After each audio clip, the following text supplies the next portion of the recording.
ఓం గురుర్బ్రహ్మ గురుర్విష్ణు గురుర్దేవో మహేశ్వరః గురుః సాక్షాత్ పరం బ్రహ్మ తస్మై శ్రీ గురవే నమః.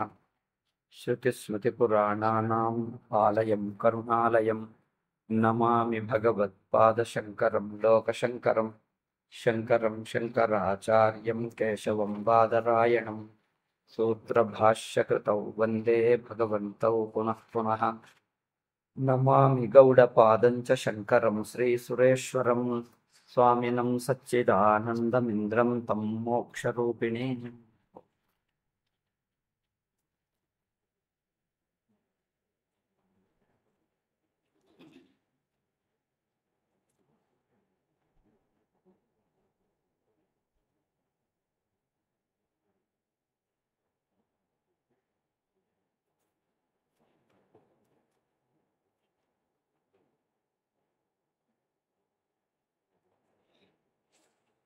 ನಿದ್ದೆಯಲ್ಲಿ సాక్షియొందే ఇరువదರಿಂದ అదే పరమార్థవాಗಿದೆ. నిన్న కొన్ని అంశాలు చెప్పాం కదా, మనం చర్చించిన విషయాల సారం. ఇది మైక్ పనిచేస్తుందా, మీకు వినిపిస్తుందా? సరే.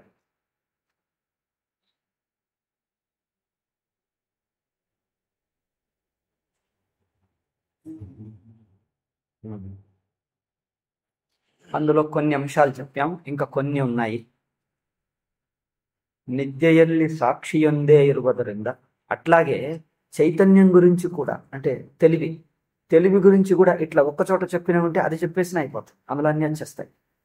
ఇట్లా ఈ ఉనికి గురించి ఒక్కచోట చెప్పారే, చైతన్యం గురించి కూడా ఎంతసేపు చర్చించిన సారం నుంచి అదొక్కటి తీసుకుంటే అయిపోతుంది, అందులో అన్నీ వచ్చేస్తాయి. తాను చర్చించిన విషయాలు ఎక్కడ చెప్పారో ఏమో.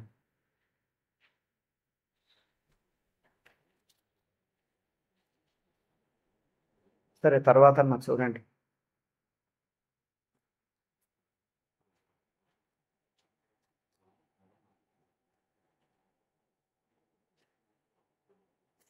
ఓ రకంగా మనం చెప్పిన దాంట్లో ఇవన్నీ కవర్ అయ్యాయి, ఇంకేం.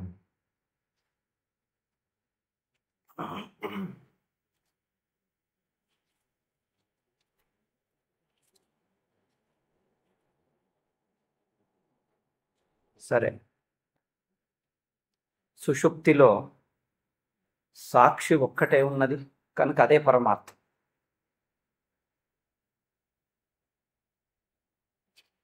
సుషుప్తిలో సాక్షి ఒక్కటే ఉంటే పరమార్థం అయిపోవాలా? చూడండి, అక్కడ ఎక్కి చూడండి. సుషుప్తిలో ఉనికి ఒక్కటే ఉన్నది, అందుచేత అది పరమాత్మ అయిపోతుందా? పరమార్థం అంటే అంతిమతత్వం అవుతుందా అంటే అవును. ఎందుకంటే ఒకటే కారణం చెప్పాంగా, మిగిలినవన్నీ తీసేస్తూ ఏది తీసేస్తామో అది అనిత్యం, అది మిథ్య. ఏది తొలగించ రాకుండా ఎప్పుడు ఉంటుందో అది సత్యం అని. సత్యం అంటే ఏమిటి అనే నిర్వచనం ఇంతకుముందు చెప్పాం. సుషుప్తిలో ఉన్నట్టి ఉనికి అన్నిటినీ తొలగించగా ఇంకా తొలగించరాకుండా స్వయంగా మిగిలింది గనక పరమార్థం. అంతేకాదు, ఇక ఇంకేది కనిపించినా ఇదే. అవునా?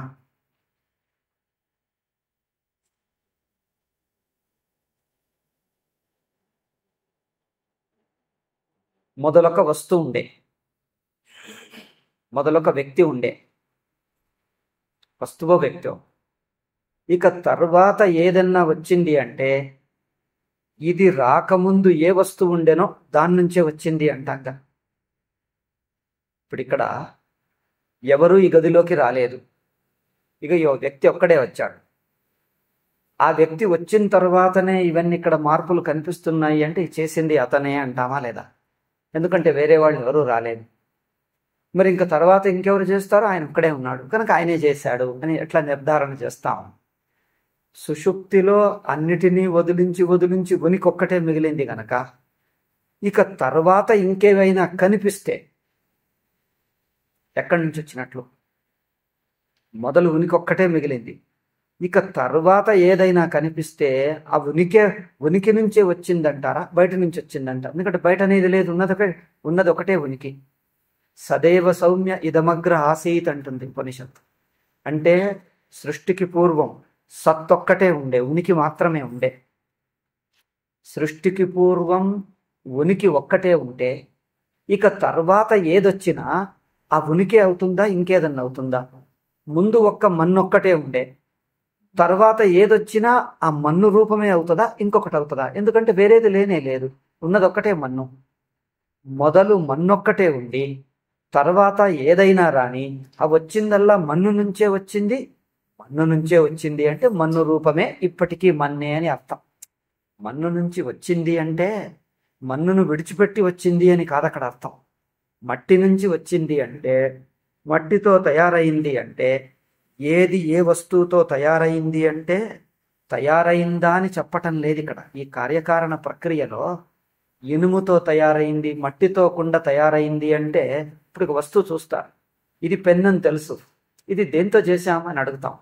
ఇది దేంతో తయారైందండి అంటారు. అంటే ఏమన్నారు? దేంతో? ప్లాస్టికే అంటారు. అంటే ప్లాస్టిక్తో తయారైంది అంటే ఎట్లా తయారైంది అని ఎవరు అడగటంలే, అవునా? ఇది ఇప్పటికీ ఏ వస్తువు అని అర్థం. ఇది దేంతో తయారైంది అనే ప్రశ్నకు తాత్పర్యం ఏమిటి? ముందు ఏముండే, ఎట్లా తయారు చేశారు, అదంతా మనకు అవసరంలే.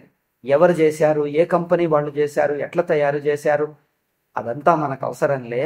ఇది దేంతో తయారైంది అనే ప్రశ్నకు అర్థం ఏమిటంటే ఇప్పటికీ ఏ వస్తువుగా ఉన్నది. ప్లాస్టిక్తో తయారైంది అంటే ఇప్పటికీ ప్లాస్టికే అని అర్థం, అంతే.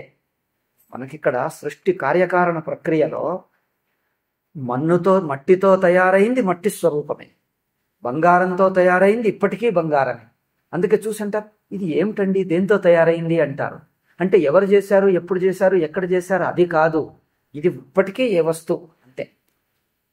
ఏదో నేను ఇది చెప్తుంటా, సృష్టి చెప్తుంటే ఇప్పుడు ఇక్కడ ఏదో సంతకం పెట్టాలి, అవసరం వచ్చింది, పెన్ను అంటే ఎవరో ఇచ్చారు, ఇచ్చిన తర్వాత సంతకం పెట్టాడు, అక్కడ పెట్టేశాడు. అంత పాఠమైన తర్వాత ఈ పెన్ను ఎవరిది అన్నాడు, అప్పుడు మర్చిపోయాడు. ఈ పెన్ను ఎవరిది? ఎవరిది అంటే అర్థం ఏమిటి? ఎవరికి ఇవ్వాలి అనేదే కావాలి. ఎవరిది అంటే ఆయన ఏమన్నాడు అక్కడ కూర్చున్నవాడు? ఇగో ఇందాక ఆయన తెచ్చి ఇక్కడ పెట్టాడండి అన్నాడు. ఆయన పెట్టాడా, ఇంకొకరు పెట్టాడా మనకు అడగరు. ఆయన అంటే ఇక్కడ పెట్టాడా, విసిరాడా, అదంత అవసరంలే. నేను అడిగింది ఎవరిది, ఆయన చెప్పింది ఏమిటి? క్రియగా చెప్తున్నాడు. ఆయన జవాబులో క్రియ చెప్తున్నాడు. నేను అడిగింది నామవాచకం, అంటే ఎవరు, వ్యక్తి ఎవరిది అంతే. ఎప్పుడు పెట్టాడు, ఇప్పుడు పెట్టాడా, గంట కింద పెట్టాడా, తెచ్చి పెట్టాడా, విసిరేశాడా, అదంతా అక్కర్లే. ఎవరిదో తెలిసిపోయింది, ఆయనకి ఇచ్చేశాడా, అయిపోయింది. అట్లా దేని నుంచి తయారైంది అంటే తయారు చేశాడా, ఎట్లా చేశాడు, ఎవరు చేశారు, అదంతా అక్కడ ప్రశ్నలో తాత్పర్యం కాదు. భగవంతుడే ఆలోచించి సృష్టిని చేశాడు అంటే భగవంతుడు చేశాడా, ఎప్పుడు చేశాడు, ఎందుకు చేశాడు, ఏ రీతిగా చేశాడు, అదంతా కాదు. చేశాడు అనటంలో తాత్పర్యం కాదు. ఇది భగవంతుడి నుంచే వచ్చింది గనక ఇప్పటికీ భగవద్ రూపమే అంతే. చైతన్య పరమాత్మ నుంచి, సచ్చిదానందం నుంచి వచ్చింది అంటే వచ్చింది, చేశాడు. చేశాడంటే ఎట్లా చేశాడు? తాను మారిపోయాడా? చేశాడంటే తానే మారిపోయి జగత్ అయ్యాడంటే ఇప్పుడు పరమాత్మ పోయాడు. మరి పరమాత్మ మారిపోయి జగత్ అయితే ఇప్పుడు లేడుగా, పరమాత్మ ముందుండే ఇప్పుడు పోయాడు. పరమాత్మ అర్ధ చచ్చిపోయాడు, అర్ధం ఉన్నాడు అంతే. అట్లా అనాల్సి వస్తుంది. ఒక వస్తువును తయారు చేస్తే ఇంకొక వస్తువుగా మారిపోయిందంటే అది లేదని అర్థం. ముందు ముందు సృష్టికి ముందు తాను ఎట్లా ఉండెనో అట్లా లేడు. తయారు చేసేసరికి మారిపోయాడు. మారిపోతే కరిగిపోయాడు. కొంత కరిగిపోయాడు కదా, కొంత తరిగిపోయాడు. మరి తరిగిపోతే పరమాత్మ ఎట్లా అవుతాడు? జగత్తు మీద తనకు పట్టుండదు పూర్తిగా. పూర్తి జగత్తు యొక్క స్వామి, జగత్తు యొక్క తత్వం ఎట్లా అవుతాడు? తత్వం నిత్యంగా శుద్ధంగా పూర్ణంగా ఉండాలి. నిత్య శుద్ధ బుద్ధ ముక్త స్వరూపమై ఉండాలి. అందుకోసం పరమాత్మ నుంచే వచ్చింది అంటే బంగారం నుంచి వచ్చింది, బంగారంతో చేశారు, ఎట్లా చేశారు అదంతా ఇది ఇప్పటికీ బంగారమే అనే చెప్పటమే తాత్పర్యం. అంతే, ఇప్పటికీ బంగారమే, నీకు తోస్తున్నదంతా బంగారమే, బంగారం తప్ప ఏమీ లేదు అంటే తాత్పర్యం. అందుకే సువర్ణ జాయమానం సువర్ణత్వం నముంచతి అంటే దేంతో తయారైందో అదే ఇప్పటికీ ఉన్నది అని చెప్పటమే తాత్పర్యం. కార్యకారణ ప్రక్రియ, సృష్టి ప్రక్రియకు తాత్పర్యం సృష్టికర్త. మరి పరమాత్మ ఆలోచించి సృష్టి చేశాడు అంటే అర్థం ఆలోచించాడా, ఆలోచించకుండా చేశాడా అదంతా తాత్పర్యం కాదు. అదేమంటాడు? సోకామయత బహుశ్యాం ప్రజా ఏయేతి సతపోతప్యత సతపస్తప్వా ఇదగం సర్వమసృజత అంటుంది. అతను ఆలోచించాడు, ఆలోచించి సంకల్పించాడు నేను ఇట్లా జగత్తుని చెయ్యాలి అని, అప్పుడు ఇదంతా చేశాడు అని. అంటే ఇదంతా కథ చెప్పటంలే. ఎప్పుడు చేశాడు, ఎట్లా చేశాడు, కూర్చొని చేశాడా, నిలబడి చేశాడా, చేతులతో చేశాడా, ఇంకా నలుగురు సహాయంతో తీసుకోడు, అదంతా అవసరం లేదు. ఆలోచించాడు అంటే ఏ మూలతత్వము జగత్తు ఏర్పరిచిందో అది చైతన్యము అని అర్థం. ఆలోచించాడంటే అర్థం ఆలోచన చేశాడని కాదు అక్కడ అర్థం, ఆలోచించగలిగినవాడు అని అర్థం. ఆలోచించగలుగుతుంది ఎవరు? జడం ఆలోచిస్తుందా, చైతన్యమా? చైతన్యం ఆలోచిస్తుంది. అంటే ఆలోచన అనేది చైతన్యంకు ఉంటుంది, సంకల్పం అనేది చైతన్యంకే ఉంటుంది కానీ జడంకు ఉండదు. అయితే ఇక్కడ సంకల్పం చేశాడు అన్నది తాత్పర్యం కాదు అక్కడ. అంటే సంకల్పం చెయ్యగలిగింది ఎవరు? జడమా చేతనమా? చైతన్యం. చైతన్యమే కారణం అంతే తీసుకోవాలి. మిగిలిన వివరాలు అవసరం లేదు. మిగిలిన వివరాలని ప్రక్రియ. అంటే ఆలోచించాడు అని చెప్పితే అతడు చైతన్య రూపమే అని అర్థం అంతే. అంతేగాని ఆలోచించాడా, ఎప్పుడు, ఎక్కడ, ఎట్లా చేశాడు అగో అదంతా వివరాలు, అది అవసరం లేదు, అది ప్రక్రియ మాత్రం. కనుక ఎట్లా చేశాడు అని కాదు అక్కడ. ఎంత చేశాడు, ఎన్ని రోజులు కూర్చొని చేశాడు అదంతా అనవసరం. చేసింది ఆయనే అంటే అర్థం ఏంటిది? ఆయనే జగత్తుగా తోస్తున్నాడు, ఇప్పటికీ ఆయనగానే ఉన్నది. దేని నుంచి పుడతదో, ఇప్పుడు ఆభరణం బంగారంతో తయారైంది అంటే ఇప్పటికీ బంగారమే, ఇప్పటికీ బంగారు స్వరూపం విడిచిపెట్టలే, బంగారుగానే ఉన్నది.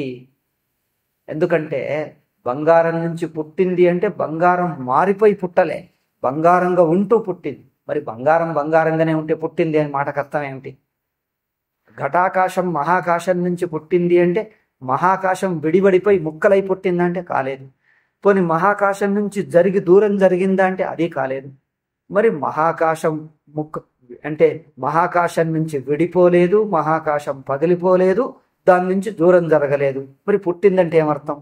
మళ్ళీ పుట్టిన తర్వాత స్థితికర్త ఆయనే అంటే అర్థం ఏంటిది? మహాకాశం నుంచి పుట్టి మహాకాశంగా ఉన్నది అని అర్థం. స్థితికర్త అంటే ఏమిటి?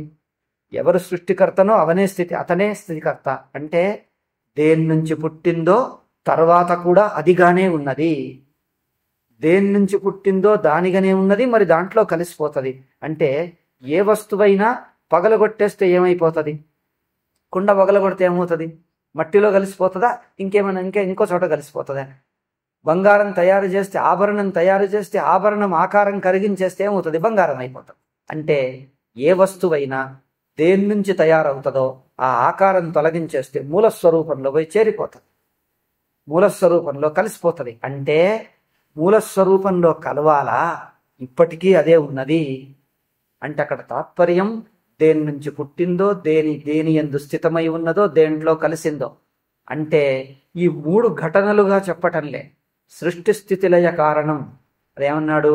యతోవా ఇమాని భూతాని జాయంతే ఏన జాతాని జీవంతి యత్ ప్రయంత్యభిసంవిశంతి. అంటే దేని నుంచి పుడుతుందో, దేంట్లో స్థితమై దేనివల్ల నిలుస్తున్నదో, మళ్ళీ దేంట్లో కలిసిపోతున్నదో, ఈ మూడింటిని ఘటనలుగా చెప్పటంలే. పరమాత్మ కూర్చొని మూడు పనులు చేశాడు అని కాదు. మూడు ఘటనలు, మూడు ప్రక్రియలు అంతే, మూడు దృష్టుల ద్వారా మూలతత్వాన్ని తెలియజేస్తుంది. అది ప్రక్రియ అంతే, ఘటన కాదు. ఒక వస్తువు యొక్క తత్వం తెలియాలంటే, ఈ వస్తువు యొక్క మూల స్వరూపం తెలియాలంటే మూడుగా విభజించి చెప్తాం. ఏమిటి? ఇది దేని నుంచి పుట్టింది, పుట్టిన తర్వాత దేని మీదనే బతుకుతున్నది, చివరికి దీని ఆకారం తొలగించేస్తే దేనిగా మిగిలిపోతుంది. మూడు కోణాల్లోంచి, మూడు దృష్టుల్లోంచి దీన్ని మూడుగా విభజించి అంటే చూడటానికి, విచారానికి మూడు కోణాలుగా తీసుకొని ఈ మూడు కోణాల్లో దేనిగా ఉన్నదో అదే దాని స్వరూపం. సృష్టి చేస్తున్నప్పుడు దేనిగా ఉన్నదో, స్థితిలో దేనిగా ఉన్నదో, లయంలో దేనిగా ఉన్నదో, ఈ మూడు సందర్భాల్లో దేనిగా ఉన్నదో ఎప్పటికీ అదే. అవునా? పుట్టినప్పుడు బంగారంగా ఉన్నది, స్థితిలో బంగారంగా ఉన్నది, ఆకారం కరిగిపోతే బంగారమే అయింది అంటే ఎప్పటికీ బంగారమే అనటానికి ఈ మూడు అన్నట్టుగా ప్రక్రియ. అంతేగాని మూడు ఘటనలుగా చూడొద్దు. మూడు ఘటనలుగా మూడు చేశాడని అట్లా చూస్తే అది ఉపదేశం కాదు. అవునా? అక్కడ చూడండి, ఆ తైత్తరీయలో భృగువల్లిలో భృగు శిష్యుడు లేక కొడుకు, వర్ణుడు తండ్రి, ఆయనే గురువు, తండ్రే గురువు. తండ్రి దగ్గరికి పోయి అడుగుతాడు, ఏమిటి? అధీహి భగవో బ్రహ్మేతి భృగుర్వై వారుణి వరుణం పితరముపససార అధీహి భగవో బ్రహ్మేతి అంటే కొడుకు పోయి ఏమడుగుతున్నాడు? నాకు బ్రహ్మ అంటే ఏమిటి తెలియజేయండి అన్నాడు. అంతేగాని సృష్టి ఎట్లా జరిగింది అని అడగలే. నాకు బ్రహ్మస్వరూపం ఏమిటో చెప్పండి. ఇదిగో చెప్తాను. బ్రహ్మను తెలుసుకోవటానికి నువ్వు ఎలా మననం చేస్తే, ఎలా చింతన చేస్తే బ్రహ్మస్వరూపం తెలుస్తుందో ఆ చింతన చేయటానికి బ్రహ్మ లక్షణం చెప్తున్నాను. లక్షణం అంటే ప్రక్రియ, మననం చెయ్యటానికి ప్రక్రియ అని అర్థం. లక్షణం అంటే తర్కశాస్త్రంలో చెప్పే లక్షణం కాదు ఇక్కడ. ఇది వేదాంత లక్షణం అంటే ప్రక్రియనే. శృతి అనుగృహీత తర్కం ఇది. ప్రక్రియ అంటే శృతి అనుగృహీత తర్కం ఇది. ఇది మననం కోసం. ఈ మననం చేస్తే ఈ జగత్తంతా దేని నుంచి పుట్టిందో మననానికి ఒక మెట్టు, దేని వల్ల లయ స్థితం అవుతుందో, దేని యందు లయమవుతుందో, ఈ మూడింటిని ఒక్కటిగా చూడు. మూడు కలిపి ఒక వస్తువు గురించి, ఈ జగత్తు గురించిన మూడు కోణాల్లో చూడు. ఈ మూడు కోణాలు ఏ వస్తువు దిక్కు నీకు చూపిస్తున్నాయో, దృష్టిని మళ్లిస్తున్నాయో ఆ దృష్టికి వెళ్ళు. సృష్టి స్థితి లయాలన్న మూడు కోణాలు మొత్తం జగత్తుకు అంటే మొత్తం అవస్థ యొక్క సృష్టి స్థితి లయాలు మూడు కూడా ఏ దిశను, దేని దిక్కు నీ దృష్టిని మరలిస్తున్నాయో ఆ దిక్కు చూడు. ఈ మూడింటి ద్వారా నీ దృష్టిని ఎటు మరలిస్తున్నాయి? దేని నుంచి పుట్టిందో, పుట్టిన తర్వాత దేనిగా ఉన్నదో, దాని నుంచి పుట్టి దానిగానే ఉన్నది అంటే ఏమిటి? ఆకాశం నుంచి పుట్టిన తర్వాత ఆకాశంగానే ఉన్నది అంటే లేకదూడ ఆవు నుంచి పుడితే వేరైపోతుంది. మరి ఇదేమిటి అంటే దాని నుంచి పుట్టి దానిగానే ఉంటున్నది, మళ్ళీ అదిగానే మిగిలిపోతున్నది అంటే మరి ఇంక పుట్టుకకు అర్థం ఏమిటి అంటే పుట్టలేదనే అర్థం. పుట్టితే వేరే ఉండాలి. మరి పుట్టి దానిగానే ఉంటుంది, మళ్ళీ దానిగానే మిగిలిపోతుంది అంటే మరి పుట్టనే లేదని అర్థం. అంటే నీకు ఇది వేరని అనిపిస్తున్నది. ప్రపంచం అనేది ఒకటి ఉన్నది అనిపిస్తుంది. ప్రపంచం అనేది ఏమీ లేదు. నువ్వు దేన్ని ప్రపంచం అంటున్నావో నిజానికి బ్రహ్మే అని తెలియజెప్పటానికి ఇది ప్రక్రియ. అందుకోసం ఇది యతో వాయుమాని అనేది ప్రక్రియ. మననం చేసి ఆ బ్రహ్మను తెలుసుకోవటానికి. ఎందుకు? శిష్యుడు అడిగింది నాకు బ్రహ్మను చెప్పన్నాడు కానీ సృష్టి ఎట్లా జరిగింది అనలే. సృష్టి జరిగిందంటే ఏమిటి? సృష్టి ఎట్లా జరిగింది అని తెలుసుకుంటే ఏమిటి? ఇప్పుడు సృష్టి కనిపిస్తూనే ఉంది. పాము కనిపిస్తుంది. పాము ఎట్లొచ్చిందయ్యా అంటే ఇక్కడ ఏదో పుట్ట ఉండి ఉంటుందిలే, వచ్చింది ఊరుకో అంటాడు. అంటే ఏమైంది? ఇక్కడ ఏదో పుట్ట ఉండి ఉంటుంది అంటే దానికి ఇక్కడ పాము, తల్లి పాము ఉంటుంది. దాని నుంచి అది గుడ్డు పెడుతుంది, దాని నుంచి ఇది పొదిగి ఇది పాము అయితే ఇక చిన్న పాము పెరిగి ఇట్లా అయింది. అంటే ఈ పాము ఎట్లా పుట్టింది అంటే ఈ కనిపిస్తున్న పాము సత్యంగా ఉన్నది అని చెప్పినట్టయింది. నువ్వు ఎట్లా పుట్టింది అని అడిగితే ఈ వస్తువు ఎట్లా తయారైంది అంటే ఎట్లా తయారైందో చెప్పితే ఏం తెలుస్తుంది? నీకేం తెలిసినట్టు? ఇది తయారైంది అని చెప్పాలా? ఇక్కడ ఏమిటి?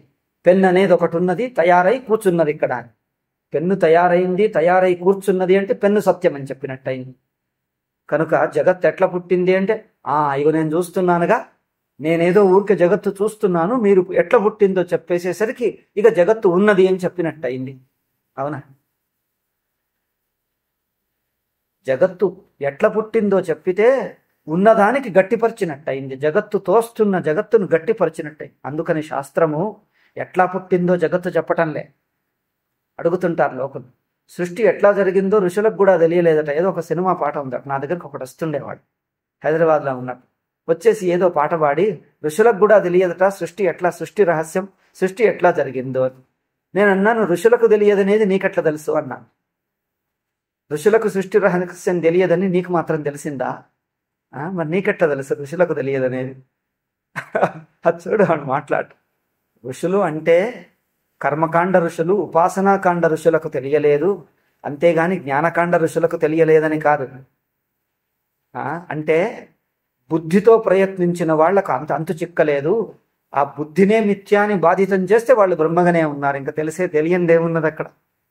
దానిలో ఋషులకు కూడా తెలియలేదు అంటే కర్మకాండ ఋషులు కార్యకారణ బుద్ధిలో ఉండేవాళ్ళు, ఉపాసనా బుద్ధిలో ఉండేటువంటి ఆ మనస్సునే సాధనంగా చేసుకొని అన్వేషిస్తుంటే దొరకలేదు. వైయక్తిక అనుభవంగా అన్వేషిస్తే దొరకలేదు.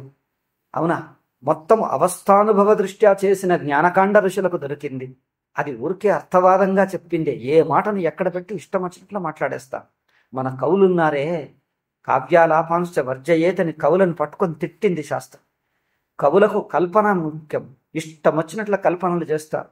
శాస్త్రానుగుణంగా కల్పనలు చెయ్యాలి, కానీ శాస్త్రం తెలియని వాళ్ళు చేసిన కల్పనలన్నీ అశ్లీల కల్పనలు అవుతాయి. భయంకర కల్పనలు, సమాజమును నాశనం చేస్తారు. లేనిపోని కల్పనలు. అవునా? హీరోను విలన్లుగా, విలన్లను హీరోలుగా. శాస్త్రం తెలిసిన వాళ్ళు కాళిదాసు, వేదవ్యాసుడు. ఇప్పుడు వేదవ్యాసుడు పురాణాలు ఉన్నాయి. కాళిదాసు అటువంటి వాళ్ళు శాస్త్రం తెలిసి శాస్త్రంకు అవిరుద్ధమైన కావ్యాలు రాశారు. శాస్త్ర విరుద్ధమైన కావ్యాలు సమాజాన్ని చెడగొడతాయి, తప్పుదారిని పట్టిస్తాయి. అందుకోసం వాళ్ళు ఇష్టం వచ్చినట్లు కల్పనలు చేస్తారు. ఋషులకు కూడా తెలియలేదు అంటే అర్థం కర్మకాండ ఋషి. కర్మకాండ అంటే కార్యకారణమే తెలుసు. కార్యకారణపు కర్మఫల సంబంధమును తెలుసుకున్న ఋషి. ఎందుకంటే ఈ కర్మకు ఈ పుణ్యం వస్తుంది అనేది కూడా ఋషి దర్శనంతో తెలుస్తుంది. సామాన్యులకు తెలియదు, యోగ దృష్టితోటే తెలుస్తుంది. యోగసిద్ధి ఉండాల్సిందే. అయితే యోగసిద్ధితో తెలుసుకున్నా కార్యకారణ భావమే తెలుసుకున్నాడు. ఉపాసన కూడా మనస్సుతో ఒక విశాల భావమును, వ్యాపక ప్రపంచాన్నే తెలుసుకున్నాడు. కానీ జ్ఞానకాండతో కార్యకారణం వదిలి స్వరూపంలో నిలిచి కార్యకారణం అధ్యస్థం అన్నాడు. అగో ఆ జ్ఞానంతో తెలుస్తుంది మీకు తత్వం. అట్లా అయితే సరే, ఇక్కడ సృష్టి స్థితి లయాలనేవి ప్రక్రియగా చెప్తున్నాడు, కానీ సృష్టి ఎట్లా జరిగింది అని చెప్పలే. అడిగేవాడు ఇది సృష్టి ఇద్దరు చూసావనుకో, వస్తువు చూడగానే వాడికి ఆశ్చర్యం వేస్తాడు. అబ్బా ఎంత బాగున్నది, ఎంత బాగా చేశాడు, ఎవరో వడ్డంగో, ఎవరో కమ్మరో కుమ్మరో, అబ్బా ఎంత బాగా. లేక శిల్పకారుడు బాగా శిల్పం చెక్కాడు. ఇప్పుడు చూడగానే అనిపిస్తుందిగా. రామచంద్రుల వారిని చూస్తే ఎంత ఆశ్చర్యంగా ఉన్నది. నిన్న అతను అంటున్నాడు, అతను ఏమిటి, రామప్ప, రామభక్తప్ప. అవునా? రామదాసప్ప, ఆయన రామభక్తుడే. సో రామభక్తప్ప ఏమంటున్నాడు, అది చూస్తే చాలు, ఎంత చూసినా ఆనందం అనేది. అయితే ఇది ఎట్లా చేశాడు అంటే అర్థం ఏంటిది? చేశాడన్న బుద్ధి పడుతున్నది అక్కడ గట్టి. చేశాడు, జరిగింది అనేది. చేశాడు అంటే ఏమవుతుంది? క్రియ అని, క్రియాఫలం అని దృష్టి క్రియాఫలం మీద పోతున్నాయి. క్రియాఫలం ఎందుకంటే జరిగిన క్రియాఫలం మీకు నచ్చింది క్రియాఫలం గనక అది ఎట్లా జరిగింది అంటే జరిగిన క్రియాఫలమును గట్టిపరుస్తుంది సృష్టి ప్రక్రియ. కర్మకాండకు సృష్టి ఉన్నది, ఉపాసనాకాండకు సృష్టి ఉన్నది. కర్మకాండలో సృష్టి చెప్పితే నీ కర్మఫలం, నువ్వు చేసిన కర్మకు తప్పకుండా కర్మఫలం వస్తుందయ్యా, కార్యకారణం గట్టిగా ఉన్నది అని చెప్పటం. నువ్వు కర్మ పుణ్యం చేసి కష్టపడితే అంతా ఫలం వ్యర్థం కాదు, నువ్వు కష్టపడితే తప్పకుండా నీకు ఫలం వస్తుంది అని గట్టిపరచటానికి కర్మకాండ సృష్టి. ఉపాసనాకాండ సృష్టి ఎందుకు అంటే ఈశ్వరుడు ఇంతింత విభూతి సగుణేషు ఉపాసనేషు ఉపయోక్షతే అంటాడు సూత్రభాష్యంలో. సృష్టిని గురించి చెప్తూ ఉంటే ఉపాసనాకాండలో చెప్పే సృష్టి వేరు, జ్ఞానకాండలో చెప్పే సృష్టి వేరు. ఉపాసనాకాండ కోసం సృష్టి చెప్పినప్పుడు సృష్టి అక్కడ జరిగింది అని చెప్పటంలో తాత్పర్యం కాదు, ఈశ్వర విభూతిని చూడాలి. అక్కడ భగవంతుడు ఇన్నిన్ని గుణాలు, ఇంతింత మహిమ, ఇన్నిన్ని శక్తులు ఉన్నవాడు ఇన్ని గుణాలుగా నీకు తోస్తున్నాడు, ఇన్ని మహిమలు ఇన్ని శక్తులు ఇంతింతగా తోస్తున్నాడు అంటే అర్థం ఏమైంది అంటే అక్కడ ఇంత మహిమ ఇంత విభూతి ఉన్నవాడిగా చూస్తే ఉపాసన చేస్తే భగవంతుడి యొక్క మహిమ విభూతి నీకు ఉపాసనకు అనుకూలం అవుతుంది. ఉపాస్య దేవత నీకు ఉపాసన ఫలం ఇస్తాడు. అక్కడ ఉపాస్య దేవతగా విభూతి కోసం చెప్పింది. అక్కడ కానీ జ్ఞానకాండలో ఏ సృష్టి చెప్పినా పరమాత్మ నుంచి జగత్తు వచ్చిందని చెప్పటం కాదు, కనిపిస్తున్న జగత్తంతా బ్రహ్మ అని చెప్పటం కోసం సృష్టి. అటు చూడండి ఉల్టా. కర్మకాండలోను ఉపాసన కాండలోను సృష్టి పరమాత్మనే సృష్టి చేశాడంటే చేసింది ఎవరో సామాన్యులు కాదు, మహనీయుడు పూర్ణ బ్రహ్మనే సృష్టి చేశాడని చెప్పితే ఇంకెవరో చేస్తే చూడండి ఈ వస్తువు ఎవరు చేశారు, ఇల్లు ఎవరు కట్టారంటే ఎవరు, ఈ బ్రిడ్జ్ ఇల్లు కాదండి, బ్రిడ్జ్ అంటే వంతెన. వంతెన అంటే అర్థమవుతుంది, ఏమంటారు వంతెన అంటారా? సేతు.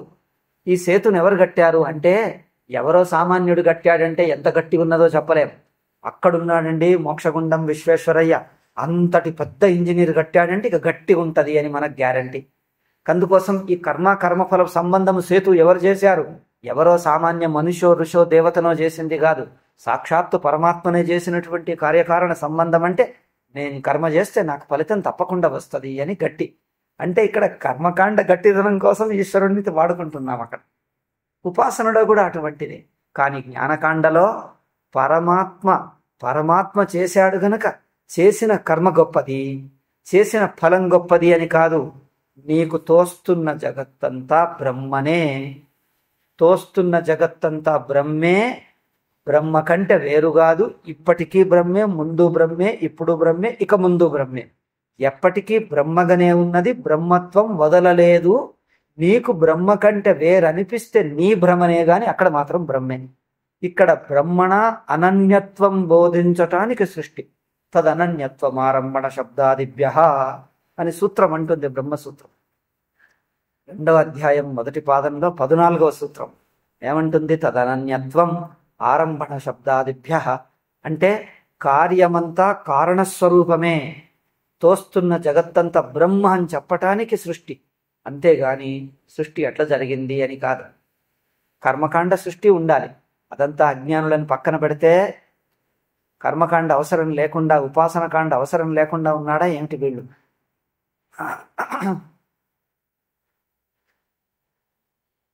కర్మకాండ ఉపాసన కాండను కలుపుకొని జ్ఞానకాండ బోధిస్తుంది కనుక దాన్ని తెలుసుకోవటం అవసరం. నువ్వు వేదాంత విచారం చెయ్యాలన్నా నామరూపంలో ఉండే విచారం చేస్తావా? శబ్దశాస్త్రం ఉందా? శబ్దానికి అర్థం ఉందా? మనస్సు విచారం చెయ్యాలా? మనస్సుకు విచార యోగ్యత ఉండాలా? మిగిలినవన్నీ ఈశ్వర విభూతి. భగవద్గీత 10వ అధ్యాయంలో చెప్పినట్లు ఈశ్వర విభూతి ఎట్లా ఉన్నదో వివేక వైరాగ్యం కూడా ఈశ్వర విభూతే. మనకు వైరాగ్యం కలిగింది అంటే ఈశ్వరుడే మన హృదయంలో వైరాగ్య రూపుడై కూర్చున్నాడు. ఆయన అనుగ్రహం మన హృదయంలో వైరాగ్యంగా ఉన్నది. ఆయన అనుగ్రహం మనకు అంతర్ముఖంగా ఉన్నది. మనస్సు యొక్క అంతర్ముఖత, మనస్సే ఈశ్వర విభూతి. ఈశ్వరుడి శరీరమే మనస్సు అంటే, శరీరం అంటే ఆయనే, ఆయన మనస్సే. కనుక ఈ హిరణ్య గర్భుడి సగుణ పరమాత్మ శరీరమే మనస్సు. అందులో వైరాగ్యం ఉన్నది అంటే సగుణ పరమాత్మ యొక్క శుద్ధ రూపమే ఇక్కడ ఉన్నది మన హృదయంలో. కనుక అంతర్ముఖత ఆయనదే, విచారము ఆయనే. తత్వ విచారం చేస్తున్నాడు, గురువు రూపము ఆయనే, శాస్త్ర రూపము ఆయనే. నా మనస్సులోని జిజ్ఞాస ఆయనే. నేను జిజ్ఞాసు కావాలంటే ఆయన్నే జిజ్ఞాస రూపం ధరించి నా హృదయంలో కూర్చోవాలి, నన్ను ఇలా అనుగ్రహించాలి, నేను జిజ్ఞాసు అవుతాను. లేకపోతే వీడు అవుతాడా జిజ్ఞాస? 3 జన్మలెత్తినా కాదు. అది జిజ్ఞాస అనేది ఈశ్వర విభూతి. ఈశ్వర గుణం నా హృదయంలో ఆవిర్భవించాలి. అప్పుడు ఆ ఈశ్వరుడు యొక్క విభూతిని నేను అయిపోతాను. నేను ఈశ్వర విభూతిని అయిపోతేనే నేను జిజ్ఞాసుని అవుతాను, లేకపోతే కాలేను. ఈశ్వరుడు యొక్క విభూతి రూపం నేనే ధరిస్తాను, నేను అయిపోతాను అంతే. మళ్ళీ విచారశీలత. విచారం చేస్తున్నానంటే హృదయంలో భక్తి ఉందంటే, భక్తి ఎవరు? భగవంతుడి గుణమే భక్తి, భగవంతుడి హృదయమే భక్తి. బంగారపు మెరుపు బంగారం అని ఎట్లా అన్నామా? నీటి యొక్క ప్రవాహ గుణం నీరేనా, లేక నీటికి అరువు తెచ్చుకున్నదా ప్రవాహ గుణం? నీటికి ప్రవాహ గుణం బయట నుంచి అరువు తెచ్చుకున్నదా? నీటి ప్రవాహ గుణం నీటిదేనా? అవునా? అట్లాగే భగవంతుడి విభూతి అంటే భగవంతుడే. గుణగుణినోర్ అనన్యత్వ. గుణి ఆయనమే, గుణము ఆయనదే గుణం కనుక గుణగుణి ఆయనదే. అందుకని శమదమాదులు భగవంతుడి విభూతులే. శమగుణం, దమగుణం, మనో వైరాగ్యం, అంతర్ముఖత ఇవన్నీ ఆయన గుణాలే, ఆయన విభూతి. సగుణ పరమాత్మ గుణాలు ఇవన్నీ. అయితే ఈ గుణాలు మనలోకి రావాలంటే సగుణ పరమాత్మనే మనలో ఆవిష్కరించుకున్నాం, సగుణ పరమాత్మను హృదయంలో నిలుపుకున్నాం, అందుకే గుణాలన్నీ వచ్చేసాం. జిజ్ఞాసుత్వం ఆయనే.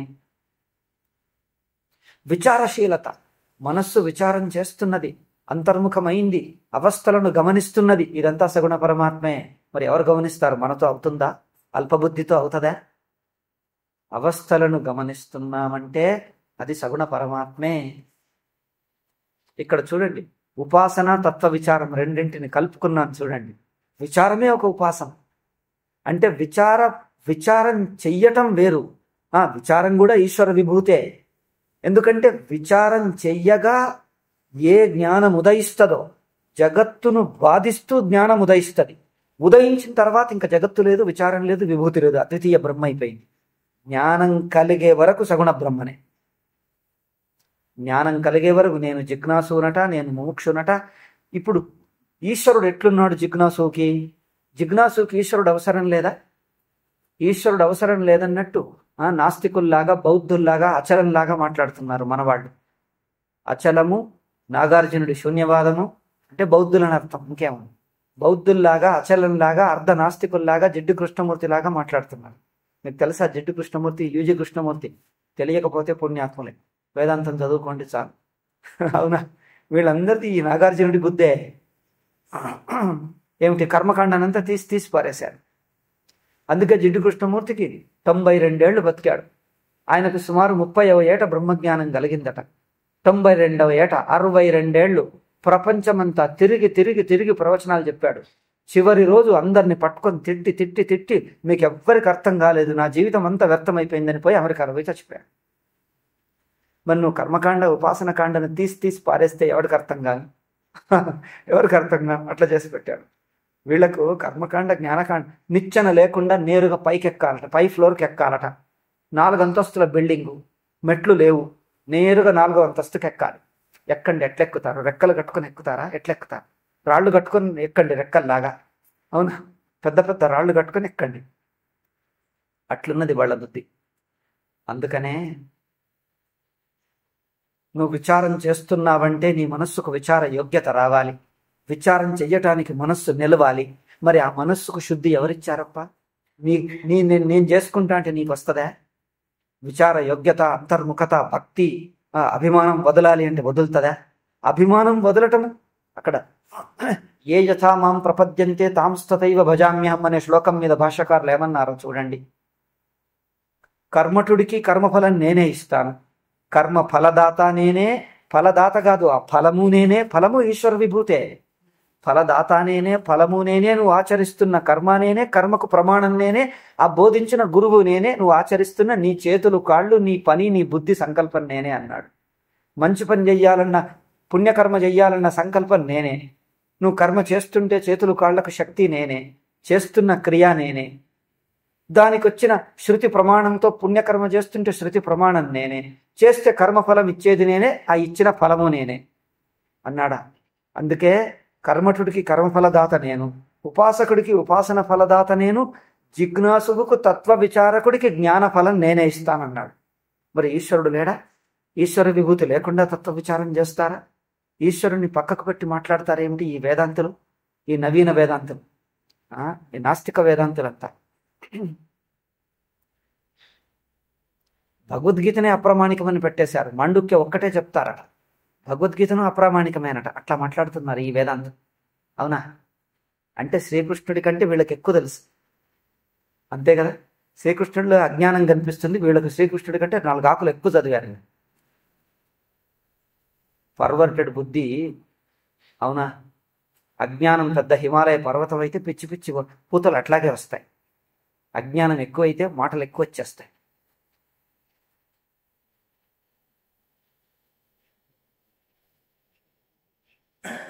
ఏ శ్రీకృష్ణుడు అజ్ఞానేన ఆవృతం జ్ఞానం తేన ముహ్యంతి జంతవః, ఈశ్వరుడు కర్మఫలాలు ఏవీ లేవు, అన్నియూ బ్రహ్మ మాత్రంగానే, పశ్చన్ శృణ్వన్ స్పృశన్ జిగ్నన్ నశ్నన్ గచ్చన్ స్వపన్ శ్వసన్, ఏదీ లేదు బ్రహ్మ మాత్రంగా ఉందని చెప్పినటువంటి శ్రీకృష్ణుడే కర్మలు, కర్మయోగాలు, ఉపాసనలు, ఎన్ని చిన్న చిన్నవి, ఈశ్వర విభూతి ఎన్ని చెప్పాడు చూడు. సర్వం బ్రహ్మనే, అద్వితీయం తప్ప ఇంకో ఏమిటది? ననిరోధో నచోత్పత్తిర్నబద్ధో నచ సాధక అని చెప్పినటువంటి గౌడపాదు, అంతయు బ్రహ్మనే ఉందని చెప్పినటువంటి సుషుప్తి జాగ్రత్తయో న పశ్యతి, సుషుప్తిలాగే జాగ్రత్తలో కూడా ఏమీ లేదన్నటువంటి శంకరాచార్యులే కర్మలు ఉపాసనలు అన్నీ చెప్పాడు. వీళ్ళందరికంటే ఎక్కువ తెలుసా ఈ మూర్ఖులకు? ఎందుకు మూర్ఖులు అనాల్సి వస్తుందంటే, ఈ వేషాలు వేస్తే చాలు, సంస్కృతం వచ్చిందని ప్రవచనం చెప్తే చాలు, మీకు వాళ్ళ మీద శ్రద్ధ ఎక్కువ కలుగుతుంది. ఆ శ్రద్ధ, వాళ్ళ మీద శ్రద్ధ వద్దు, ఈ అసంప్రదాయ విధుల మీద శ్రద్ధ వద్దనే నేను ఇదంతా చెప్పాల్సి వస్తుంది. ఈ అసంప్రదాయ విధు మూర్ఖవదుపేక్షణీయ అన్నారు భాషకారు. సంప్రదాయం తెలియనివాడు, 4 ముక్కలు చదివేస్తే అంతా వచ్చిందనేవాడు, మిడిమిడి వాడిని మూర్ఖుడు అని పక్కకు పెట్టండి అన్నాడు. భాష్యకారులే అన్నారు, గీతా భాష్యంలో నేను చూపిస్తాను. మూర్ఖుడిలాగా పక్కకు పెట్టండి వాళ్ళను అన్నాడు. ఎందుకంటే వాడికి రాదు, మీకు రానివ్వకుండా చేస్తాడు. స్వయం మూఢ అన్యాన్ వ్యామోహయతి, స్వయం రాదు ఇంకొకరికి రానివ్వకుండా చేస్తాడు. చూడండి ప్రక్రియలని ఎంత అద్భుతంగా ఉన్నాయి. దాన్ని కలుపుకుంటుంది, సమన్వయంగా చేస్తుంది. కనుక విచార శక్తి, విచారం మనస్సుకు సాగుతుందంటే ఈశ్వర అనుగ్రహం హృదయంలో కూర్చొని మనకు విచారం చేయిస్తుంది. విచారం తానే అవుతుంది. విచారం జరుగుతుంటే ఈశ్వరుల దర్శనం కలగదు. నువ్వు మనస్సు అక్కడ నిలుస్తుంది, అవస్థలను చూడగలుగుతున్నావంటే అక్కడ ఇగో ఆ అవస్థలు, అవస్థల దర్శనము, ఇగో ఇది ఈశ్వరనే. ఈ రూపకంగా మనకు అనుభవంలో వస్తుంది. చివరకు జగత్తంతా బాధితమై జ్ఞానస్వరూపంలో నిలిచిందంటే జగత్తును బాధితం చేసే సామర్థ్యం నీకున్నదా? అది ఈశ్వరుడే చేస్తాడు. మన హృదయంలో కూర్చొని మన మనస్సు, మన ఇంద్రియాలను బ్రహ్మగా కలిపేసి అంతయు చిన్మయమే, వేరుగలేదనేది ఆయనే చెప్పాలి. సగుణ బ్రహ్మగా విచారం చేయించి నిర్గుణ బ్రహ్మలో ఆ బ్రహ్మ, ఆ గురువు, నీ విచారం, నువ్వు, ఈ 4 బ్రహ్మమయంగా చేసేస్తాడు. సగుణ బ్రహ్మను నిర్గుణంగా చేసేది ఎవడుకున్నదయ్యా సామర్థ్యం? సగుణ బ్రహ్మకు లేకపోతే నువ్వు చేస్తావా?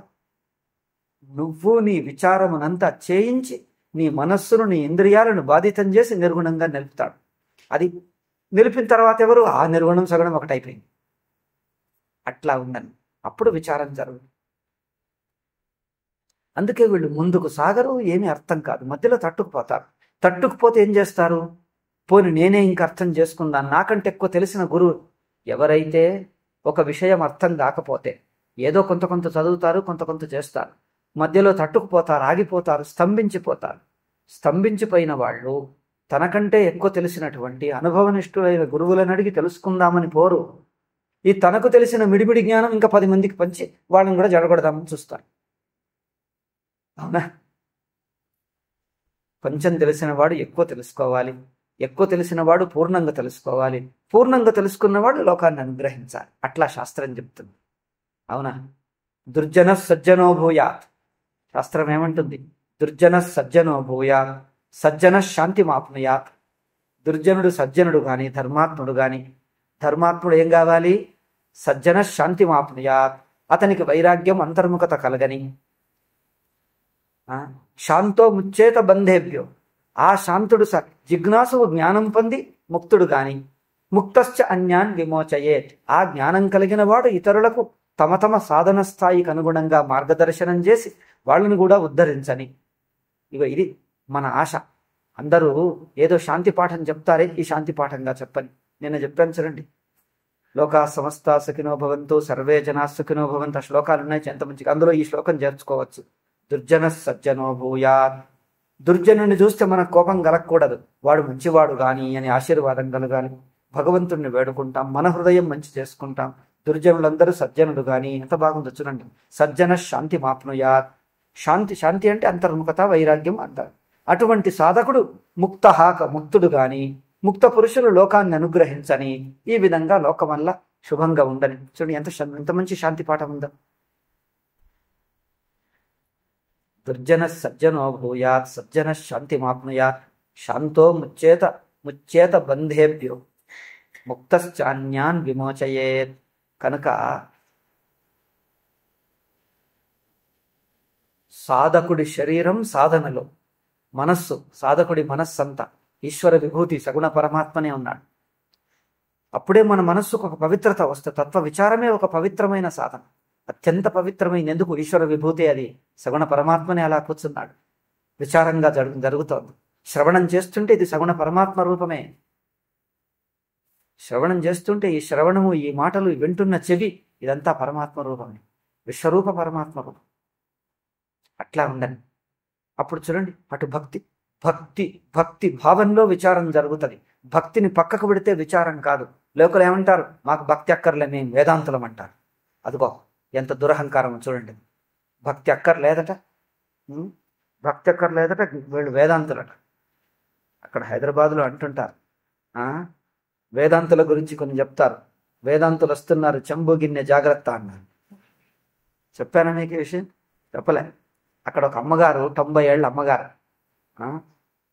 ముదిగొండ వెంకటరామ శాస్త్రి అని అప్పటి రోజుల్లో మంచి వేదాంతి. ఆయన దగ్గర వేదాంతం వినేదట అమ్మగారు. 90 ఏళ్ళ అమ్మగారు. వాళ్ళ ఇంటికి భిక్షాకు పోతే చెప్పేది ఆ వేదాంతము అట్లా ఇట్లా. ఏమిటి అంటే, వేదాంతులు వస్తున్నారు, చెంబు గిన్నె జాగ్రత్త అంటే వాళ్ళ వేదాంతం అది గొప్ప అనాలో దుష్టత్వం అనాలో తెలియదు. అంటే వేదాంతులకు నాది నీది తేడా లేదు కదా, అంతా ఒకటే. ఎవరింటికి పోతే భోజనం చేస్తే చెంబు గిన్నెలు జేబులో వేసుకొని వెళ్ళిపోతాం, తమ బ్యాగ్లో వేసుకొని వెళ్ళిపోతాం. అంటే వాళ్ళకి అంతా ఒకటే కదండి. ఈ అంతా ఒకటే అంటే దొంగ బుద్ధి అని అర్థం. ఏమయ్యా, నీకు అంతయు బ్రహ్మగా చూడమన్నాం కానీ ఇంకొకటిది నాదిగా చేసుకుంటే బ్రహ్మజ్ఞానమా? అంతయు కనిపిస్తున్న వస్తువుల్లో భోగబుద్ధి వదిలి, నేను నాది అన్న అభిమానం వదిలి దాన్ని పరమాత్మగా పూజ్యభావంతో చూడమన్నాం కానీ, అంతేగాని ఇంకొకటి వస్తువు నాదని తీసుకుని అంతయు బ్రహ్మజ్ఞానమన్నా, అది ఏం మాట? చూడండి, ఆ మాట చూడండి ఎట్లా ఉందో. దురహంకారికి బ్రహ్మజ్ఞానం అని పేరు. అది చూడండి ఎట్లా పెట్టాడు. ఇంకొకటి భోజనానికి పోతే పాపం, వీడు మంచివాడు సజ్జనుడని వాడు భక్తితో భోజనం పెడితే, భోజనం పెట్టిన దానికి వాడికి ఇది ఉపకారం చేసేది, వాడు చెంబు గిన్నె ఎత్తుకొని పోయేది. ఇది ఆ ఉపకారం చేసి బ్రహ్మజ్ఞానం అంటే ఎట్లా ఉంటుందా? అందుకే అన్నారు, బ్రహ్మజ్ఞానులు వస్తున్నారు, చెంబు గిన్నె జాగ్రత్త అన్నారట. ఇది విన్నారా? అక్కడ ఉంటారు అనుకుంటారేమో ఇటువంటి మాటలు. ఎటువంటి బ్రహ్మజ్ఞానులు ఎక్కువైపోతున్నారు ఇప్పుడు లోకంలో.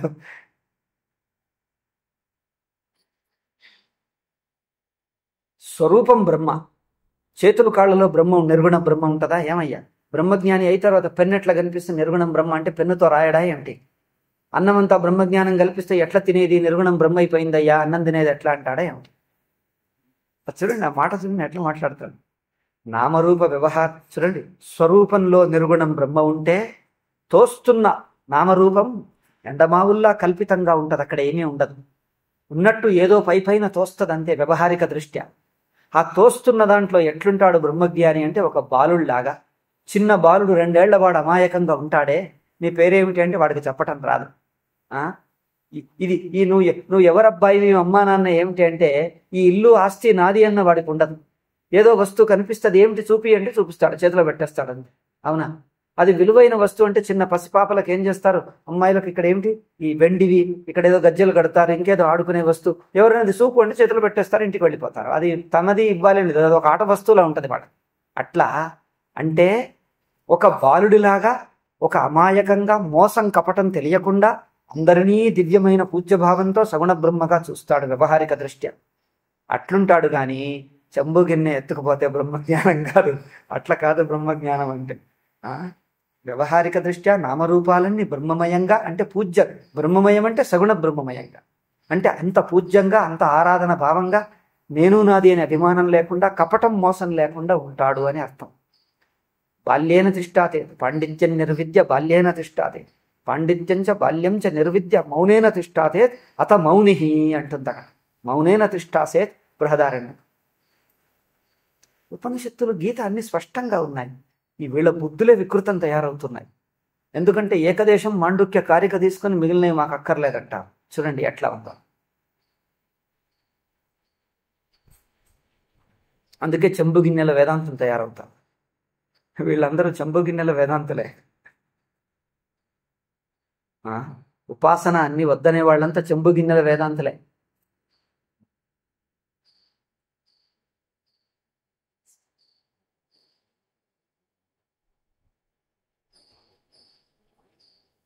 మేము చూడలేదా మహనీయులను ఎంతమందిని? పూరి మా అఖండానంద స్వామీజీకి గురువు ఉడియా బాబా. ఆయన నిష్ఠ, ఆయన త్యాగం, ఆయన వైరాగ్యం అద్భుతం. ఎక్కడికి పోయినా నడిచే పోయేవాడు. ఈ పూరి శంకరాచార్యాన్ని పీఠాధిపత్యం ఇస్తానని చెప్పాడు. ఆయన చాలా బలవంత పెట్టి సన్యాసం ఇచ్చి దీని పీఠాధిపత్యం తీసుకోవద్దన్నా ఆయన వెళ్ళిపోయాడు. ఆయన నుంచి చూడాలి. ఆయన మా గురువు గారు చెప్తూ ఉంటే ఆయన జీవితము, ఆయన త్యాగము, ఆయన ఎట్లా ఉండేది. ఆయనకు ఇంకొకటి మనస్సులో ఏమున్నదో కనిపిస్తుంది. సిద్ధి ఉండేది, అన్నపూర్ణ సిద్ధి. 1000 లక్షల మంది వచ్చినా ఆయనకు భోజనం. ఆయన కూర్చుంటే చాలు, భూమి మీద దుమ్ములో కూర్చునేవాడు ఆయన, అంతే. ఆయన దొంగలు వస్తే అట్లా, అక్కడేదో దేవి విగ్రహం ఉంటే పులి వచ్చేసింది, అందరూ భయపడిపోయారు. ఆయన అట్లాగే కూర్చున్నాడు పులి ఎదురుగా, ఇట్లా వచ్చేసింది, అక్కడ నమస్కారం చేసి పులి వెళ్ళిపోయింది. మరి అటువంటి వాళ్లకు ఇట్లా వీళ్ళలాగా చెంబు గిన్నె వేదాంతులు అయ్యారా? మరి ఆయన నిష్ఠ, ఆయన జ్ఞానం ఎట్లా అంటాడంటే, అప్పనే దృష్టిమే తన దృష్టికి జగత్తే లేదంటాడు. అటువంటి వాడు సింపుల్ భజన చేస్తూ ఉంటే, నామస్మరణ చేస్తూ ఉంటే చూడాలి, ఆ నామం కూడా మీకు ఇక్కడ హృదయంలో విన్నవాడికి మీ హృదయం కరిగిపోయి అక్కడ బ్రహ్మనే కనిపిస్తుంది. అంతటి నిర్గుణ బ్రహ్మనిష్ఠుడు నామస్మరణ చేస్తుంటే చూడాలి ఎట్లా చేస్తాడో.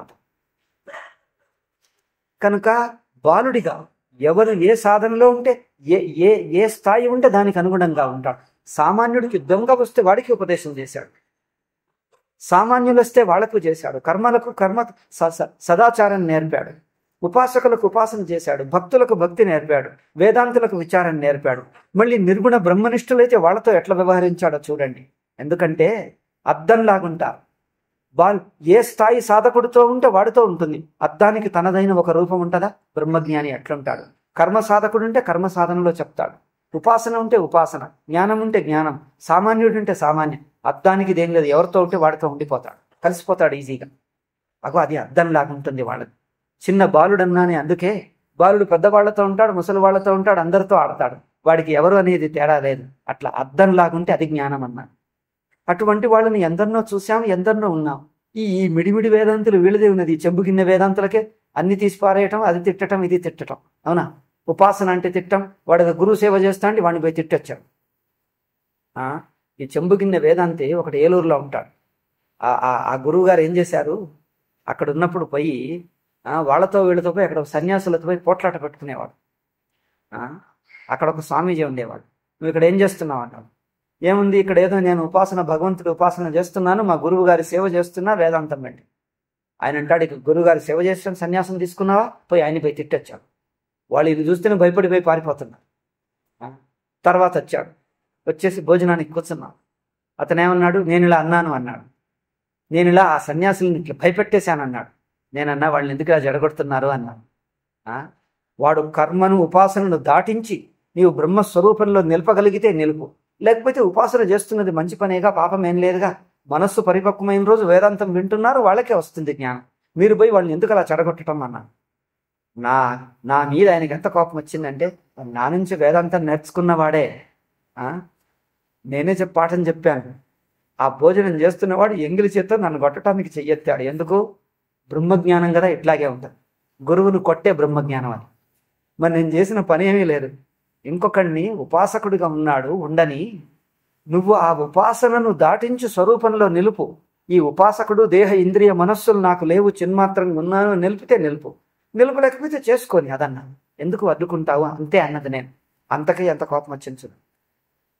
ఇక చివరికి ఆ చెయ్యి ఎంగిలి ఉన్నది కదా, ఎంగిలి ఉన్నదని కాదు, కొడితే మళ్ళీ నేను చెయ్యి కడుక్కోవాలి కదా, అందుకోసం ఎవరు లేవాలని ఈ చెయ్యితో బట్టి నా చెవి పట్టాడు లాగుతూ. ఇగో ఇది బ్రహ్మజ్ఞాని తెలుసా? ఎట్లాగే ఉంటారు చెంబు గిన్నెల బ్రహ్మజ్ఞానం.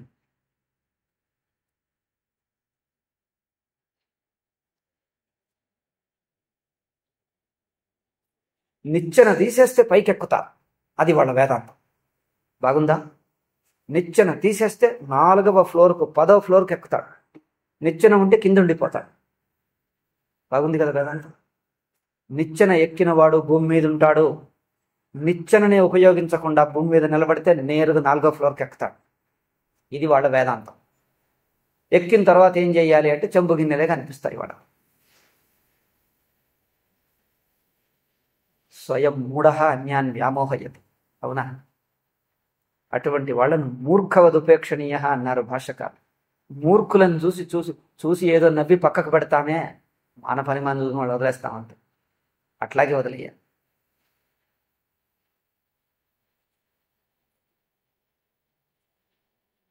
శంకర్లు మాండుక్యనే చెప్పిన శంకర్లు భగవద్గీత వ్యాఖ్యానం చేస్తుంటే ఎట్లా చెప్పారు చూడండి.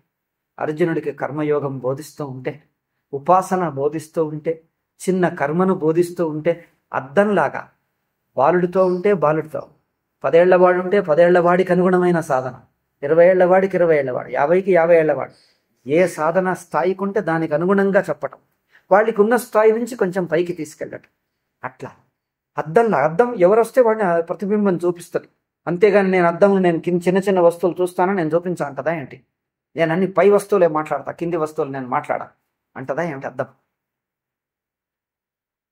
అందుకే స్వరూపంలో జ్ఞాని బాలుడిలాగా అద్దంలాగా ఉంటాడు. అన్ని స్థాయిలు తనవే, ఏ స్థాయి చులకం చెయ్యడు. ఎందుకంటే అన్నీ ఒకటైనప్పుడు తనకే స్థాయి, అన్నీ తానే అయిపోయినప్పుడు ఇంకా ఏదనాలి? అట్లా ఉండాలి పూర్ణత. ఏ స్థాయిని చులకం చెయ్యడు, ఏ స్థాయి ప్రత్యేకంగా పట్టుకోడు. ఎందుకంటే అన్ని నిచ్చెన మొత్తం ఎక్కేసిన తర్వాత నిచ్చెన చూస్తే మీకు ఏమనిపిస్తుంది? మీకు నిచ్చెన ఏమీ ఉపయోగం లేదు, అయితే నిచ్చెన తిడతావా ఏంటి? నీకు నిచ్చెన అవసరం లేదంటే దాన్ని పట్టుకొని తిడితేనే నువ్వు పైకి ఎక్కావు అంటే నీ లక్షణం ఏమిటి అంటే నిచ్చెనని తిడితే నువ్వు పైకి ఎక్కావని అర్థమా? నువ్వు పైకి ఎక్కిన తర్వాత నిచ్చెన చూస్తే ఊరికి ఒక ముచ్చటగా ఉంటుంది అంతే, దానికి ఏమీ లేదు. నిచ్చెన అంటే ఒక మామూలు వస్తువు, మీకేమీ కాదు అక్కడ. అట్లా ఉన్నాడు. ఎక్కడ ఉన్నా ఏ స్థాయిలో ఉన్నా పూర్ణంగా ఉంటాడు.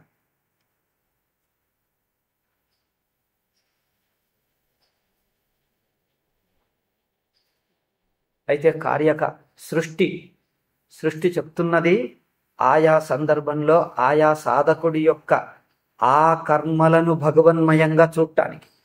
కర్మయోగంలో మీరు కర్మఫల త్యాగం, వచ్చిన వస్తువును ప్రసాదంగా చూస్తున్నారంటే అర్థం ఏమిటి? వస్తువుల్లో తేడా చూడటంలే. ఒక వస్తువు బాగుంది బాగలేదు అని చూడకుండా, బాగుంది బాగలేదనేది బయట వస్తువు. ఒకడు గుడికి పోతే ప్రసాదంగా ఇస్తే ఒకరోజు రుచికరంగా ఉంటుంది చక్కెర పొంగలి, లేకపోతే ఇంకేదో ఉంటుంది. ఆహా బాగుంది అని రుచిని ఆస్వాదిస్తామా? రుచిని చూడము. అది భగవంతుడి అనుగ్రహం, అది భగవంతుడి ప్రసాదం. అంటే ఈ నామరూపాలన్నీ భగవన్మయము, భగవద్ రూపాలు, భగవంతుడు ఏర్పరిచాడు అని అందులో ఒక పూజ్యభావం ఒకటే చూస్తాం. పూజ్యభావంలో సమత్వం వచ్చింది. ఇంద్రియ స్థాయిలో భోగ వస్తువుగా చూస్తే తేడాలు వస్తుంది. ఇది రుచిగా ఉంది, అది రుచిగా లేదు. కానీ ప్రసాదంగా నేను చిన్నప్పుడు ఎక్కడో పోతే మా అన్న చూసి ఇది ప్రసాదం ఇవ్వగానే ఏది బాగలేదు అన్నాడు. అప్పుడు వెంటనే మా అమ్మ అన్నది, ప్రసాదమును వంకలు పెట్టొద్దు అన్నది. అంతే. నీకు నోట్లో వేశాక ఇష్టం ఉంటే తిను, లేకపోతే ఇంకొకళ్ళకి ఇచ్చేసి చేయి గడుపుకో, అంతేగాని వంకలు పెట్టొద్దు, అది ప్రసాదం, అది భగవంతుడిది అని చెప్పి. అప్పుడు నేను చిన్నవాడిని, నాకు అర్థం కాలేదు. పెద్దవాడిని అయ్యాక అర్థమైంది. ఓ అప్పుడు చెప్పింది దీనికి అర్థం ఇది అన్నమాట.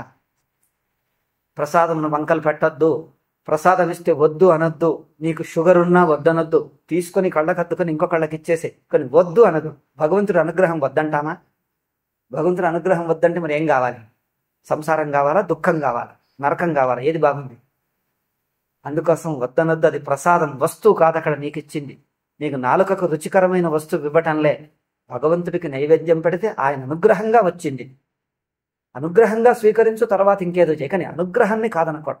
ఆ వస్తువు అనుగ్రహం, వస్తువు కాదది, భోగం కాదది. అట్లా నామరూపాలను భోగంగా చూడకుండా భగవంతుడి అనుగ్రహమే విభూతే ఇలా ఉన్నది. నువ్వు భగవంతుడి విభూతిగా చూస్తే ఒకటి బాగుంది బాగలేదంటావా? విభూతిలో తేడా ఉంటుంది, వైవిధ్యం ఉంటుంది, రకరకాలు ఉంటాయి.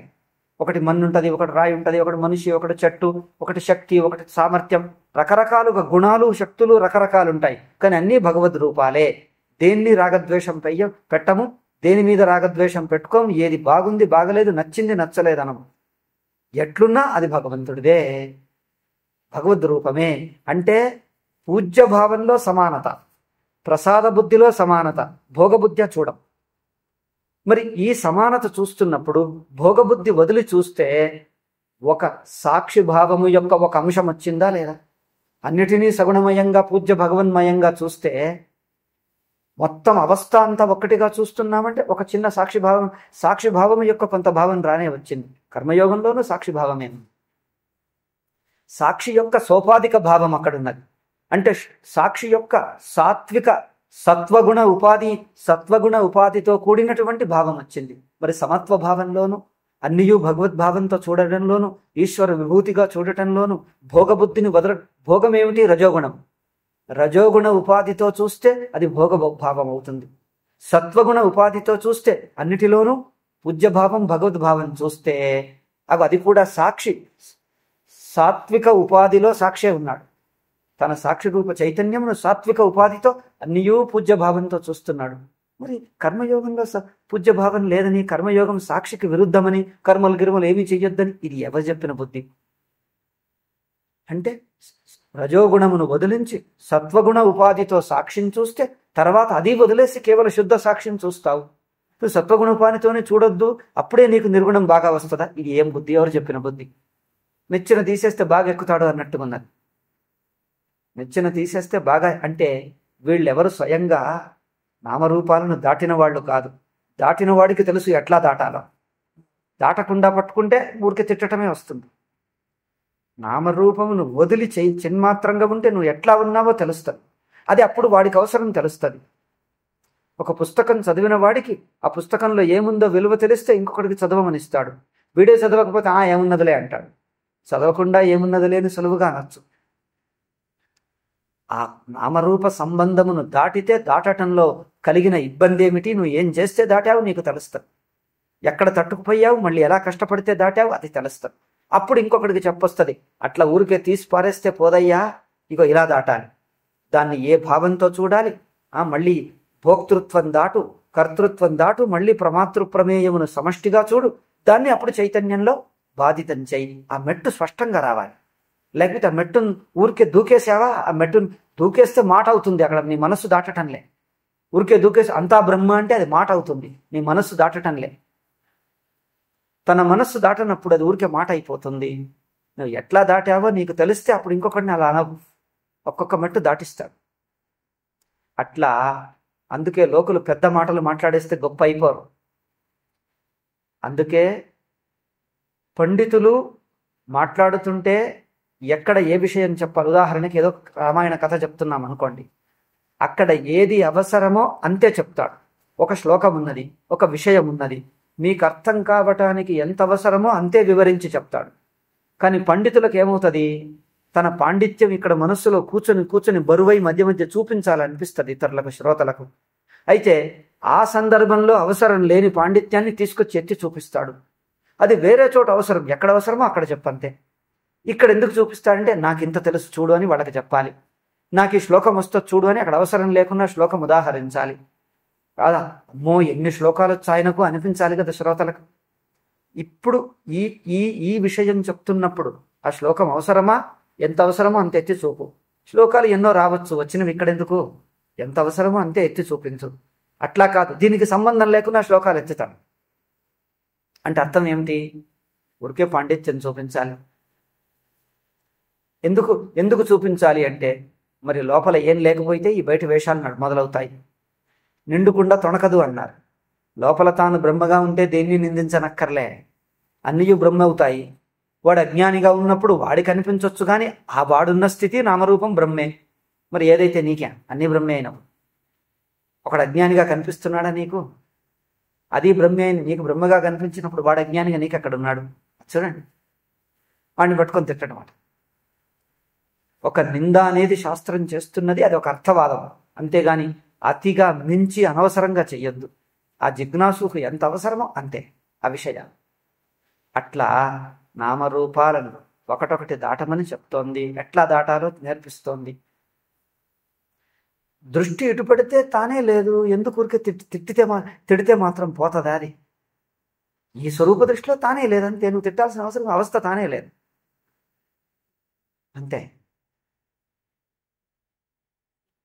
వీళ్ళ కర్మల్ని ఊరికే తిట్టి పక్కన పెడితే అదొక గొప్ప అయిపోతుంది.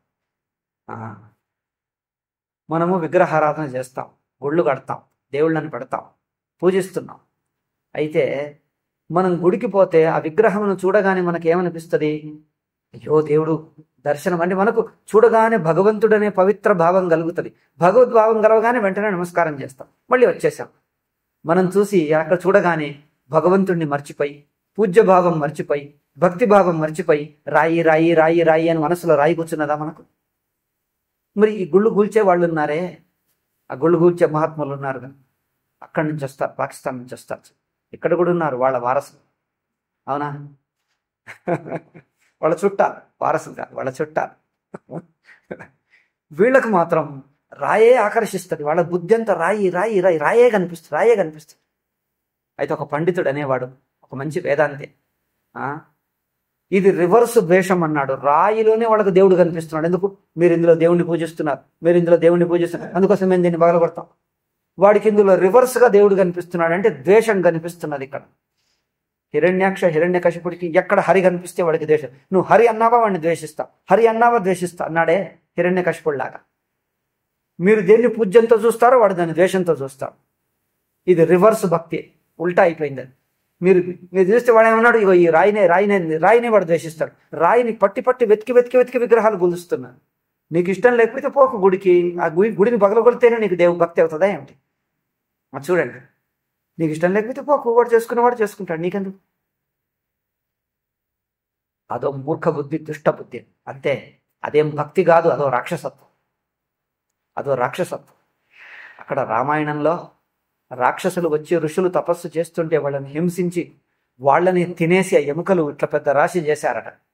ఆ ఋషులను తిన్న ఆ రాక్షసపు వంశమే ఇది. అవునా? ఎక్కడ పోతే అక్కడ గుళ్ళను కూల్చటం, సాధనలు చేస్తున్న వాళ్ళని హింసించటం, అదే వంశం. అదే మంత్ర దీక్ష తీసుకొని వచ్చారు. ఏమిటి?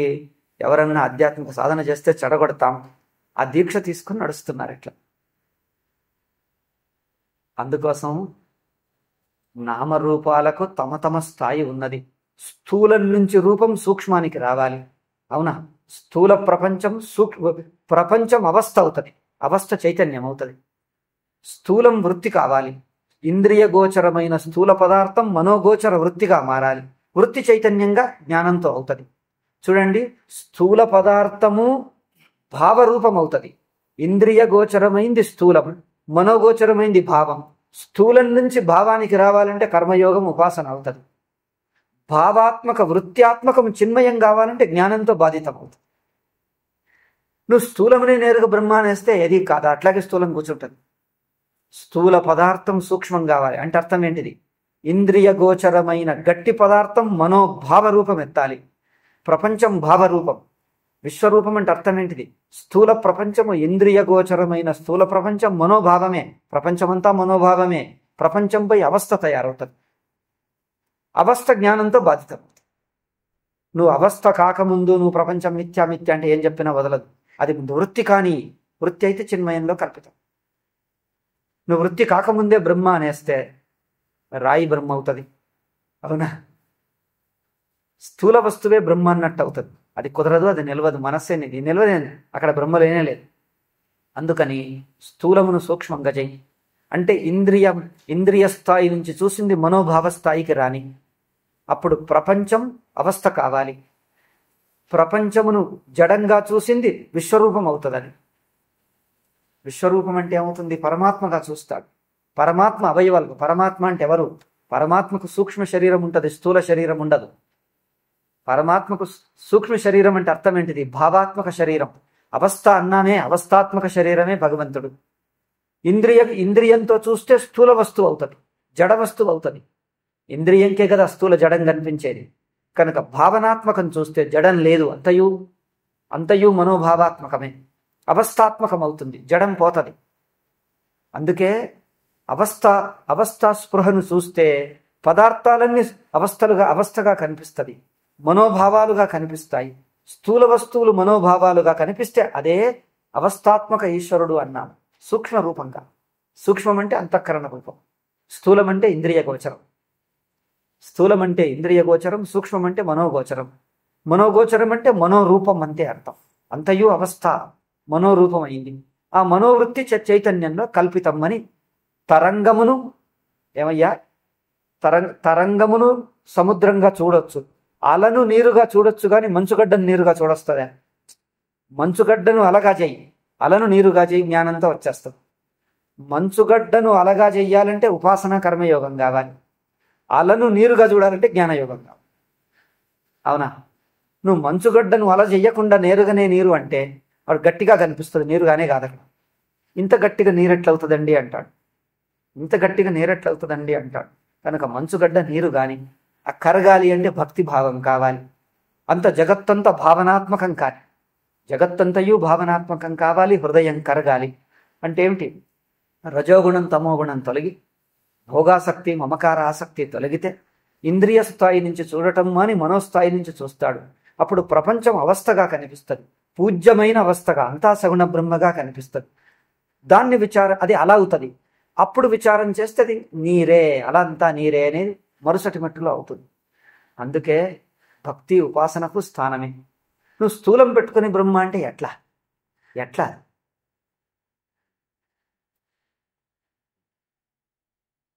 ప్రయోజన బుద్ధి, ప్రతీతి. కనుక స్థూల రూపం సూక్ష్మం కాని, అంటే వస్తు రూపం భావం కాని, ప్రపంచ రూపం అవస్థా రూపం కాని, అవస్థ చైతన్యం అవుతుంది. అట్లా ఆ మెట్లెక్కట.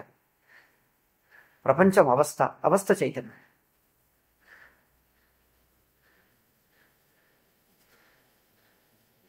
తాను కూడా ఒక్క దేహాభిమాని అవస్థాభిమాని అవుతాడు. వైశ్వానరుడు కావాలి. ఈ ఒక్క దేహేంద్రియాల అభిమానం వదిలి సమష్టి దేహేంద్రియాల అభిమానం తీసుకుంటాడు, అంటే సమష్టి అవస్థ. ఒక్క దేహాభిమానం వదిలి అవస్థ అవుతాడు, అవస్థ వదిలి చైతన్య మాత్రుడు అవుతాడు. అట్లా కావాలి. అంతేగాని ఈ దేహం పెట్టుకుని ఏమీ లేదు లేదు అంటే అది ఊరికే మాట. టైం అయింది కదా, చాలు, తర్వాత చెప్తాం. ఓం శాంతి శాంతి శాంతి. హరి ఓం శ్రీ గురుభ్యో నమః. హరి ఓం తత్సత్.